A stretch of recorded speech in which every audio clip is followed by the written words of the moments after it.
बिस्मिल्लाहिर्रहमानिर्रहीम। अस्सलाम वालेकुम। My name is Mohammad Waqas. उम्मीद है आप सब लोग खैरियत से होंगे। Dear students, as you know we are talking about 11th class computer science new syllabus 2025 और हम चैप्टर नंबर 1 डिस्कस कर रहे हैं, जिसमें आज हमारा लेक्चर है लेक्चर नंबर 3 और हमारा टॉपिक है सॉफ्टवेयर डेवलपमेंट मेथडोलॉजीज़। देखिए, इससे प्रीवियस लेक्चर के अंदर हमने सॉफ्टवेयर डेवलपमेंट के अंदर SDLC को डिस्कस किया था, सॉफ्टवेयर डेवलपमेंट लाइफ साइकिल। अब और लाइफ साइकिल में हमने क्या डिस्कस किया था कि हम सॉफ्टवेयर डेवलपमेंट के अंदर एक सिस्टमैटिक प्रोसीजर को यूज़ करते हैं, जिसमें हम स्टेप बाय स्टेप कुछ चीज़ों को, कुछ मेथड्स को फॉलो करते हैं, देन हमारा एट द एंड जो है वो सॉफ्टवेयर डेवलप होता है। अब आज जो हमारा टॉपिक है वो है सॉफ्टवेयर डेवलपमेंट मेथडोलॉजीज़। देखें, अब सबसे पहली बात कि सॉफ्टवेयर डेवलपमेंट मेथडोलॉजीज़ का मतलब क्या होता है। स्टूडेंट्स, हम क्योंकि सॉफ्टवेयर डेवलपमेंट की डिस्कशन कर रहे हैं, जब भी हम सॉफ्टवेयर डेवलप करते हैं तो हमें कुछ मेथड्स को फॉलो करना पड़ता है, यानी हम कुछ मेथड्स को यूज़ करते हैं जिनके थ्रू हम सॉफ्टवेयर्स को डेवलप कर रहे होते हैं। इसे ही हम सॉफ्टवेयर डेवलपमेंट मेथडोलॉजीज़ का नेम देते हैं। अब इस बात का क्या मतलब है, यानी मेथड को हम जो डिस्कस करने वाले हैं, क्या मतलब है इस मेथड का। देखें, ये हमारे पास कुछ स्ट्रक्चर्ड अप्रोचेज होती हैं। स्ट्रक्चर्ड यानी जिसको हम ऑलरेडी एक स्ट्रक्चर्ड किए हुए होते हैं, उन अप्रोचेज को हम यूज़ करते हैं। क्यों यूज़ किया जाता है? सॉफ्टवेयर डेवलप करने के लिए, to guide planning, creation and management.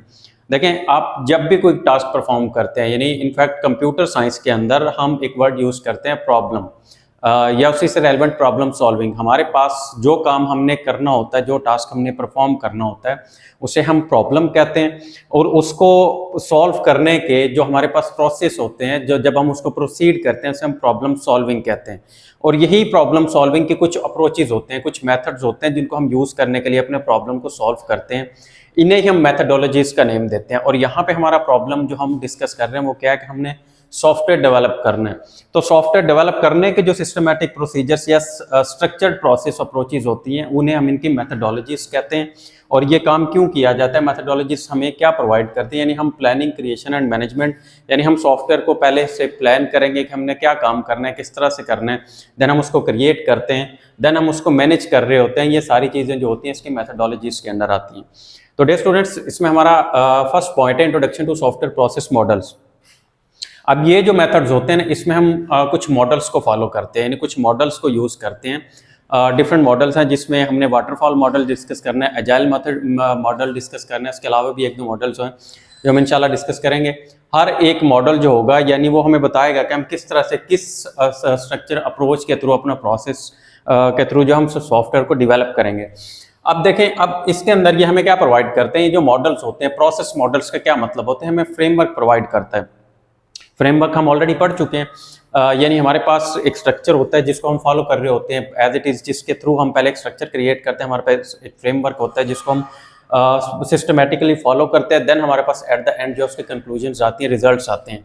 अब ये क्या करता है, हमें प्रोवाइड करता है, हमने वही जो प्लानिंग करना होती है, क्रिएशंस करना होती है, मैनेज करना होता है सॉफ्टवेयर डेवलपमेंट को, वो सारा हम फ्रेमवर्क को यूज़ करते हैं। इसे सॉफ्टवेयर प्रोसेस मॉडल्स का नेम देते हैं।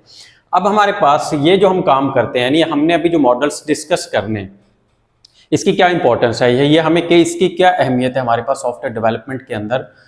अब इसके पास हमारे पास इंपॉर्टेंस में 3 पॉइंट्स हैं, जिसमें सबसे पहले नंबर पे है प्रेडिक्टेबिलिटी। देखें, प्रेडिक्टेबिलिटी का मतलब ये होता है स्टूडेंट्स कि आप जब भी किसी न किसी मॉडल्स को फॉलो कर रहे होते हैं, यानी प्रोसेस मॉडल्स की हम डिस्कशन करने वाले हैं, उसमें आप ऑलरेडी प्रिडिक्ट कर सकते हैं, यानी आप पहले से ही बता सकते हैं कि हम जो काम करने वाले हैं, जो सॉफ्टवेयर डेवलप करने वाले हैं, इस पे हमें कितना टाइम लगेगा, क्या रिक्वायरमेंट्स होंगी, एट द एंड इसके क्या हमारे पास कंक्लूजन्स होंगे, रिजल्ट्स होंगे, या प्रिडिक्ट कर देते हैं। ये भी इसकी इंपॉर्टेंस होती है, इसे हम प्रेडिक्टेबिलिटी कहते हैं। देन हमारे पास आता है एफिशिएंसी। देखिए, एफिशिएंसी क्या होता है, एफिशिएंसी किसी भी काम को करने की जो उसके आउटकम्स होते हैं, उसके रिजल्ट्स पे डिपेंडेंट होते हैं, यानी आपने कितने % एक्यूरेट हमारा जो प्रोजेक्ट है, हमारा सॉफ्टवेयर वो काम कर रहा होता है, उसकी एफिशिएंसी होती है। ये हम उसको चेक कर रहे होते हैं, टेस्टिंग के बाद हम ऑलरेडी ये भी बता सकते हैं कि कितने % जो है वो एफिशिएंट हो सकता है हमारा प्रोजेक्ट या हमारा प्रॉब्लम या हमारा सॉफ्टवेयर जिसे हम कह रहे हैं। एट द एंड हम डिस्कशन करेंगे अबाउट क्वालिटी, यानी ये 3 इसकी इंपॉर्टेंस है सॉफ्टवेयर प्रोसेस मॉडल्स की, predictability, efficiency, last one is quality. Quality यानी जिस मकसद के लिए हम बना रहे हैं, क्या वो उसी तरह से उसको एज इट इज़ हमें टास्क परफॉर्म करके दे रहा है, कितने % दे रहा है, या उसके ऊपर बर्डन की वजह से या उसको ज़्यादा यूज़ करने की वजह से उसके अंदर कोई उसके रिजल्ट्स में कोई फ़र्क तो नहीं आ रही है, इसकी क्वालिटीज़ होती है। ये भी आप ऑलरेडी, क्योंकि हम पहले टेस्टिंग कर रहे होते हैं इस प्रोसेस मॉडल्स के अंदर, तो ये हमें तीनों इसके इंपॉर्टेंसेज होती हैं जो हम ऑलरेडी प्रिडिक्ट कर सकते हैं, जिसमें प्रिडिक्शन, एफिशिएंसी एंड क्वालिटीज आती हैं। देखें, अब उसके बाद हम उन मॉडल्स को डिस्कस करेंगे जिनको हम यूज करते हैं सॉफ्टवेयर डेवलपमेंट के अंदर, जिसमें सबसे पहले नंबर पे हमारे पास आता है वाटरफॉल मॉडल। देखिए स्टूडेंट, वाटरफॉल मॉडल, अब इसके नाम में लिखा हुआ है वाटरफॉल। वाटरफॉल का मतलब हमें पता है कि जब भी पानी आता है वो हाइट से डाउन की तरफ आता है, यानी एक ही रास्ते की तरफ वो फ्लो करता है। आप उसको कभी भी, फॉर एग्जांपल इस तरह से पानी डाउनवर्ड आता है, आप कभी भी उसको इजीली डाउन टू अपवर्ड जो है वो मूव नहीं करवा सकते। एज इट इज जो वाटरफॉल मॉडल होता है, इसका मतलब भी यही होता है कि हम क्या करते हैं इस मॉडल के अंदर, ये लीनियर और सिक्वेंशियल होता है। इस मॉडल के अंदर आप स्टेप बाय स्टेप कुछ फेजेस को फॉलो करते हैं, कुछ चीज़ों को फॉलो करते हैं, यानी एक स्टेप को कंप्लीट करने के बाद हम दूसरे स्टेप पे काम करते हैं। इस चीज़ को हम वाटरफॉल मॉडल का नेम देते हैं। यानी ऐसा नहीं है कि आप पहले स्टेप के बाद तीसरे स्टेप पे आ जाएं, उस या दूसरे पे आने के दूसरे पे आ जाएं, दूसरे के बाद फिर पहले स्टेप में कुछ चेंजिंग करने लग जाए, ये पॉसिबल्स नहीं होती। इस चीज़ को हम वाटरफॉल मॉडल का नेम देते हैं।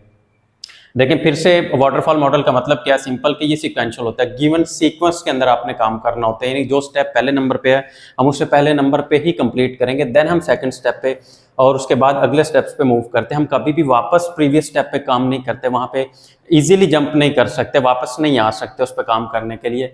इसे हम वाटरफॉल मॉडल का नेम देते हैं। अब इसके हमारे पास कुछ फेजेस हैं। वाटरफॉल मॉडल के फेजेस होते हैं, जिसमें सबसे पहले नंबर पे हमारे पास होता है रिक्वायरमेंट्स। देखिए रिक्वायरमेंट्स कोई भी काम करेंगे, यानी हम सॉफ्टवेयर की बात करें तो सॉफ्टवेयर डेवलपमेंट में रिक्वायरमेंट्स का क्या मतलब होता है कि एक सॉफ्टवेयर जो है हमारे पास जो हम डेवलप करने वाले हैं उसने क्या काम करना है, ये उसकी रिक्वायरमेंट्स होती हैं। हम डॉक्यूमेंट कर रहे होते हैं, डॉक्यूमेंटेशंस करते हैं, हम इंफॉर्मेशन गैदरिंग कर रहे होते हैं कि उसी सॉफ्टवेयर से रेलिवेंट जिसको हम डेवलप करने वाले होते हैं उसकी रिक्वायरमेंट्स होती है। वो इन्फॉर्मेशन उसी से रेलिवेंट के सॉफ्टवेयर क्यों हमने बनाना है, उसने क्या टास्क परफॉर्म करना है, इसे हम उसकी रिक्वायरमेंट्स कहते हैं। देन हमारे पास आता है डिज़ाइन।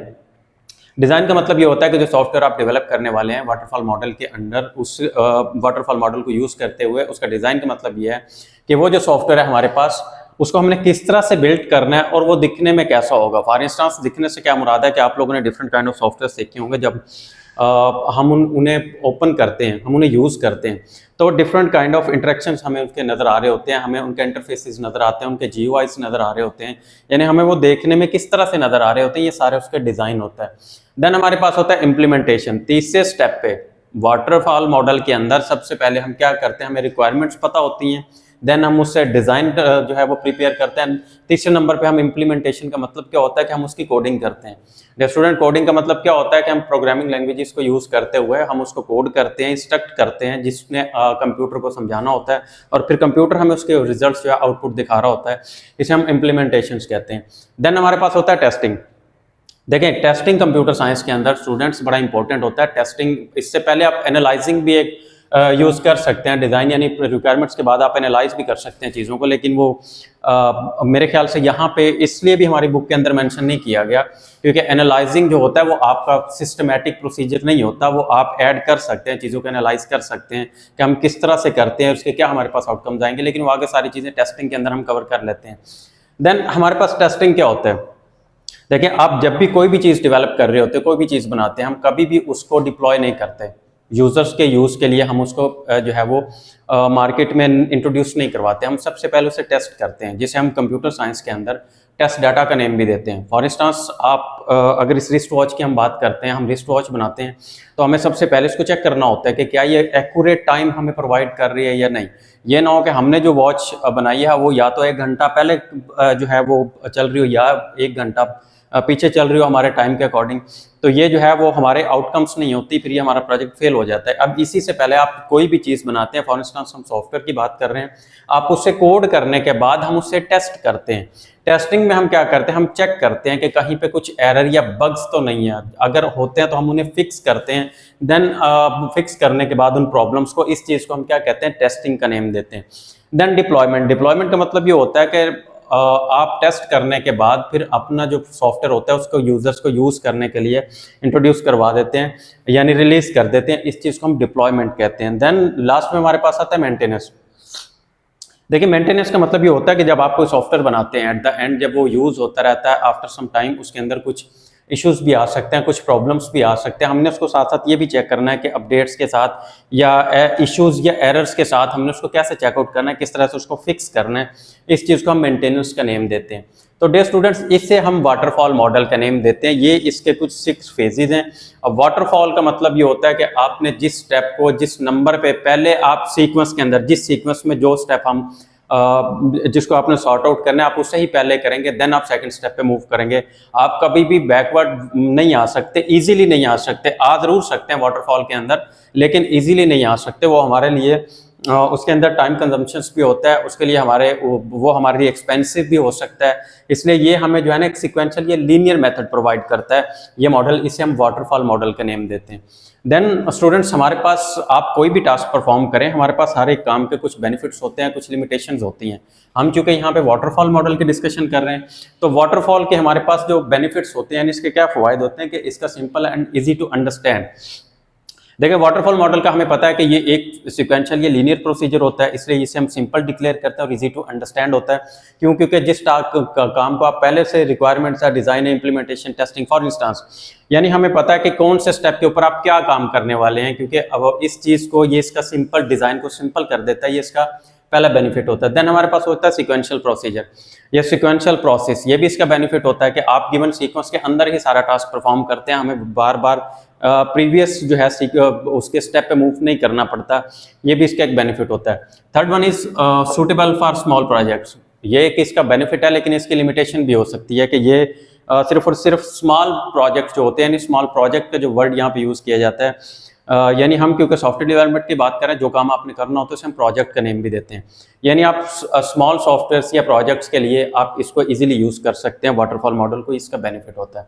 देन स्टूडेंट्स, अब हम डिस्कस करते हैं इसकी लिमिटेशंस। देखें, बेनिफिट्स के साथ साथ ना हर एक काम जो आप करते हैं उसकी कहीं ना कहीं कुछ लिमिटेशंस भी होती हैं, यानी उसकी बाउंड्री लिमिट्स भी होती हैं। अब इसमें हमारे पास सबसे पहले नंबर पे आता है इनफ्लेक्सिबिलिटी।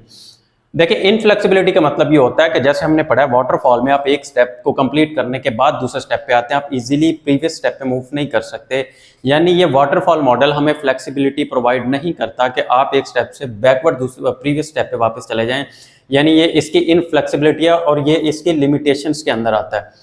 अब इस बात में हम क्यों इसको लिमिटेशन डिक्लेयर करते हैं? फॉर इंस्टांस, ऐसा होता है कि जब भी आप कोई टास्क परफॉर्म कर रहे होते हैं, आप एक स्टेप के बाद दूसरे स्टेप पे मूव करते हैं, लेकिन आफ्टर सम टाइम हमें ऐसा रियलाइज हो रहा होता है या हमारे उस प्रोजेक्ट के अंदर कुछ ऐसी लिमिटेशंस आ रही होती हैं जिसके लिए हम उससे प्रीवियस स्टेप के अंदर भी कुछ चेंजिंग करना पड़ सकती हैं।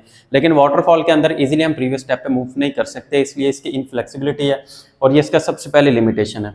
देन हमारे पास होता है not ideal for complex projects. देखें स्टूडेंट्स, जो बेनिफिट्स में हमने इसका लास्ट पॉइंट पढ़ा था कि ये सूटेबल होता है फॉर स्मॉल प्रोजेक्ट्स, हमने डिस्कस किया है कि ये इसकी एक लिमिटेशन भी है। यानी आप इसको स्मॉल प्रोजेक्ट्स में तो यूज कर सकते हैं, लेकिन लार्ज प्रोजेक्ट्स के अंदर हम इसको यूज नहीं कर सकते। अच्छा, अब उसके बाद लास्ट में हमारे पास आता है रिस्क एंड अनसर्टेनिटी। अब इसका मतलब ये होता है कि जब आप वाटरफॉल को यूज करते हैं सॉफ्टवेयर डेवलपमेंट के अंदर, इसके अंदर कुछ रिस्क भी हो सकते हैं, खतरात हो सकते हैं, अनसर्टेनिटीज हो सकती है। अनसर्टेनिटी का मतलब ये होता है कि हम जो चीज़ रिक्वायर्ड कर रहे होते हैं, समटाइम्स ऐसा होता है कि हमें वो रिजल्ट्स नहीं मिल रहे होते।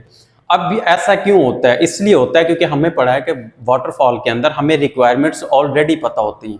यानी हमें पता है कि हमने क्या काम करना है, हमने सिर्फ उन्हीं रिक्वायरमेंट्स के अकॉर्डिंग काम करना है। फॉर इंस्टेंस, आपने एक मोबाइल एप्लीकेशन बनाई है, मोबाइल एप्लीकेशन के अंदर आपने कुछ रिक्वायरमेंट्स के अकॉर्डिंग सारा काम किया और आपने उसको डेवलप कर दिया, लेकिन अब यूजर को उसके अंदर कुछ मजीद चीज़ें रिक्वायर्ड हैं, यानी उसकी रिक्वायरमेंट्स जो हैं वो मजीद आगे उसके अंदर कुछ वो एडिशन चाहता है, लेकिन हमारे रिक्वायरमेंट्स के अंदर यानी इनपुट्स के अंदर वो चीज़ें हम ऐड नहीं कर रहे, हमने नहीं ऐड की हुई, क्योंकि ये एक सिस्टमैटिक प्रोसीजर है, यानी स्टेप बाय स्टेप सिक्वेंशियल है, आप प्रीवियस पे दोबारा से नहीं जा सकते। इसलिए ये जो चीज़ होती है इसको थोड़ा सा रिस्क डिक्लेयर किया जाता है कि आपके पास इनफ्लेक्सिबिलिटी होती है कि आप जो हमें ऑलरेडी नॉन रिक्वायरमेंट्स होती है, इसने सिर्फ उन्हीं इनपुट्स के अकॉर्डिंग आउटपुट प्रोवाइड करना होती है, उसके अलावा ये कोई टास्क परफॉर्म नहीं करता, ये इसकी लिमिटेशंस होती हैं। तो आई होप डियर स्टूडेंट्स के आपको ये टॉपिक समझ में आया होगा। इसके बाद इंशाल्लाह नेक्स्ट लेक्चर में हम एजाइल मॉडल को डिस्कस करेंगे। अगर कुछ क्यूरीज हो या क्वेश्चन हो तो आप मुझसे पूछ सकते हैं। अपना ख्याल रखिएगा। अल्लाह हाफिज़, अस्सलाम वालेकुम।